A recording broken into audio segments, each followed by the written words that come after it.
નમસ્કાર, આપ જોઈ રહ્યા છો ખબર ગોધરા. આપની સાથે હું છું આમિર ભગત. સરકાર દ્વારા નિર્ધારિત કરવામાં આવેલ તમામ પ્રકારના ટેક્સ વેરા ભરવા છતાં ગોધરાના ખાડી ફળિયા વિસ્તારના લોકોને પ્રાથમિક સુવિધા મળવી તો દૂર અહીંના રહીશો ગુજારવા મજબૂર બન્યા છે. પરિસ્થિતિ એવી કે મોત બાદ મુર્દાને પણ દલદલમાંથી પસાર થવું પડી રહ્યું છે. જો ખબર ગોધરાનો આ ખાસ અહેવાલ. है सुना ये पूरी धरती तू चलाता है, मेरी भी सुन ले अरज मुझे घर बुलाता है. भगवान है कहाँ रे तू,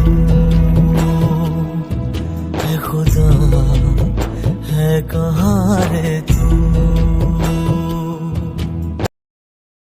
ગોધરા શહેરના ખાડી ફળિયા વિસ્તારમાં વરસાદી પાણીનો નિકાલ ન થતા આ વિસ્તારની અનેક સોસાયટીઓની આજુબાજુ તળાવોની જેમ વરસાદી પાણીનો ભરાવો જોવા મળી રહ્યો છે. વરસાદી પાણી સાથે ગટરના પાણી ભરી જતા 5 થી વધુ સોસાયટીના રહીશો પારાવાર અસહ્ય ગંદકી અને મચ્છરના ઉપદ્રવનો સામનો કરી રહ્યા છે. સાથે રખડતા પૂરને લઈને રહીશો ભારે હાલાકીનો સામનો કરી રહ્યા છે. વરસાદી પાણીનો કોઈ જ નિકાલ ન થતા હાલ નરકાગાર જેવી સ્થિતિમાં આ વિસ્તારના રહીશો જીવન વિતાવવા મજબૂર બન્યા છે.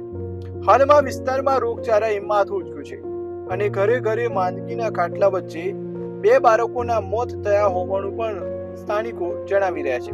આ તરફ ખાડી ફળિયા વિસ્તારના લોકોની વિકટ સમસ્યાને લઈ કુંભકરણ નિંદ્રામાં સડી પડેલા નગરપાલિકાના સત્તાધીશો અને પાલિકા સભ્યોએ આ વિસ્તારની મુલાકાત લેવાની પણ જહેમત ન ઉઠાવી. પરંતુ ગોધરા શહેરના નામી ઉદ્યોગપતિ હાજી ફિરદોસ કોઠિયા વિસ્તારના લોકોના દર્દ અને પીડાથી અચંબિત થયા હતા અને તાત્કાલિક અસર ગંદા પાણીના નિકાલ અને રખડતા ભૂંડને આ વિસ્તારમાંથી દૂર કરવા માટેના અસરકારક પ્રયાસ હાથ ધરવામાં આવ્યા હતા.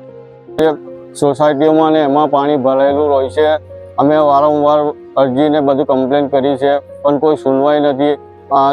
10 વર્ષથી અમે હેરાન છે અને ભૂંડળાઓને એમના બહુ ત્રાસ છે. આજે ગંદકી એમનાથી વધારે ફેલાય છે, પાણીનો બહુ ત્રાસ છે અને અહીંયા ગટરોને બહુ ભરાયેલી હોય છે, કોઈ એનો નિકાલ જ નથી. અહીંયા જંગલી ભૂંડોનો અસહ્ય ત્રાસ છે અને એટલી બધી ગંદકી છે કે અમે પોતે પણ ઊભા નહીં રહી શકતા. તો અહીંના રહીશો કેવી રીતે રહેતા હશે એ મને બહુ તાજ્જુબ થાય છે. અહીંના સ્થાનિક લોકોનું કહેવું છે કે અહીંના જે કાઉન્સિલરો છે એ કોમામાં જતા રહ્યા છે, વોટ લેવા પૂરતા આવે છે અને 5 વર્ષ પછી દેખાતા નથી અને કોઈ કામ કરતા નથી. પણ અમે નિકો સાફ કરાવી અને પાઇપલાઇન નાખી અને મોટર નાખી અને પાણીનો નિકાલ કરવા તૈયારી કરી રહ્યા છે. અને આ વિસ્તારમાં હિન્દુ મુસ્લિમ બધા ભાઈચારાથી રહે છે, એકતાનું પ્રતીક છે અહીંયા. એટલે અમે આખા ખાડી વિસ્તારનો સર્વે કરી રહ્યા છીએ કે કયા ઘરમાં કેટલા માંદગીના ખાટલા છે. એ પ્રમાણે આવતીકાલે અમે ફરતું દવાખાનું મેડિકલની ટીમ લઈને અમે આવીશું અને આ ખાડી વિસ્તાર વહેલી તકે સંપૂર્ણ રોગમુક્ત થઈ જાય અને મરણ ના થાય એવી અમે પૂરી તકેદારી લઈએ છીએ.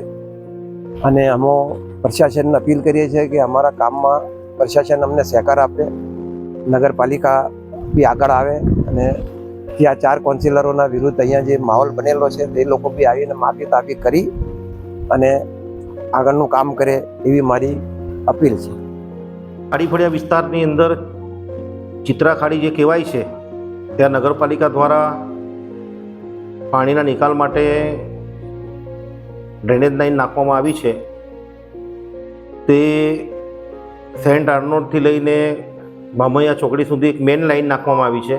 એને એટેચ કરી છે ચિત્રા ખાડીની. એમાં કંઈ લેવલ મેન્ટેન નથી થયું, ત્યાંથી પાણી નથી નીકળતું તેવી ફરિયાદ આવી છે. એ ફરિયાદના આધારે અધિકારીની સૂચના આપવામાં આવી છે. સ્થળ તપાસણી કરી જેમ બને એમ ઝડપી તેનો નિકાલ થાય તેના માટે જે કોન્ટ્રાક્ટરે જે કામગીરી કરી હતી તે કોન્ટ્રાક્ટરને તાત્કાલિક બોલાવવામાં આવ્યા છે. જે અંદરની સાઈડની જે ચિત્રા ખાડીની પાઇપલાઇન છે તેની તમામ ચેમ્બરો સાફ કરી એ પાઇપોનું લેવલ મેન્ટેન કરી અને પાણી જેમ બને એમ ઝડપી નિકાલ થાય તે માટે પાલિકાએ કોન્ટ્રાક્ટરને સૂચના આપેલી છે.